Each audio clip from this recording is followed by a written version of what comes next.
তো বন্ধুরা ধরে নাও তোমাদেরকে রাস্তার মাঝে কেউ যদি কোনো লাঠি কিংবা কোনো ঠেঙা দিয়ে যদি তোমাদেরকে ডাইরেক্ট যদি মাথাটা মারা যদি আক্রমণ করে সেরকম তোমরা কেমন করে বাঁচবে। ধরে লই আমার এখানে আছে, এখানে তো আছে, আর ধরে লই এর সাথে কোনো মুখামুখি কোনো সময় কোনো কিছু ঝগড়া হয়ে গেলো কিংবা কেউ যদি আচানক যদি একটুকু সুযোগ পাই যদি তোমাদের ডাইরেক্ট মাথাটা যদি মারিয়ে দিই, বুঝতে পারলে, এই কিছু মারিয়ে দেয় সেরকম তোমরা কেমন করে নিজে ব্লক কিংবা ডিফেন্স করবে। তার জন্য ভিডিওটা তোমরা স্কিপ না করে তোমরা ভালো করে তোমরা লাগিয়ে থাকো এবং দেখতে থাকো। আইরা প্রথমে কেউ যদি তোমাদের রাস্তার মাঝে কিংবা কোনো জায়গাতে যদি মাথাতে কিংবা কোনো জায়গাতে যদি অ্যাটাক করে তাহলে তোমরা সর্বপ্রথম আগে মানে কী বলবো, ধরে নিয়ে আমাকে মারছে তো বলে তোমাদেরকে ফার্স্টে মানে লাঠিটার দিকে মানে হাত মারা লাগবে না, কারণ যদি হাত দিয়ে যদি লাঠিটাকে তোমরা আটকাতে যাই তাহলে তোমাদের হাত লাই মানে লাগিয়ে যাবে কিংবা কোনো হয়ে ভাঙেও যেতে পারো, বুঝতে পারলে, কেমন কী জোরে মানে বার করবে, কেমন কী মানে জোরে তোমাদেরকে মারবে। সেই জন্য তোমাদের লাঠিটাকে না প্রথম ধরে এখন তোমাদের হাতকে প্রথম মানে ব্লক করতে হবে। কেমন দেখো তোমরা ধরলি আমাকে মারছে,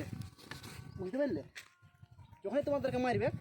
তার আগে তোমাদেরকে মানে একটু ক্লোজে মানে অ্যাডভান্স যেতে হবে এবং এমনি মারছে সেমনি ক্লোজ,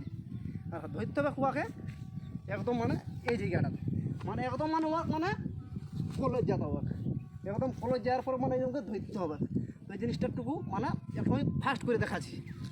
একদম রিয়াল, একদম মানে আমাকে রিয়াল রকম আছে, বুঝতে পারলে, জানো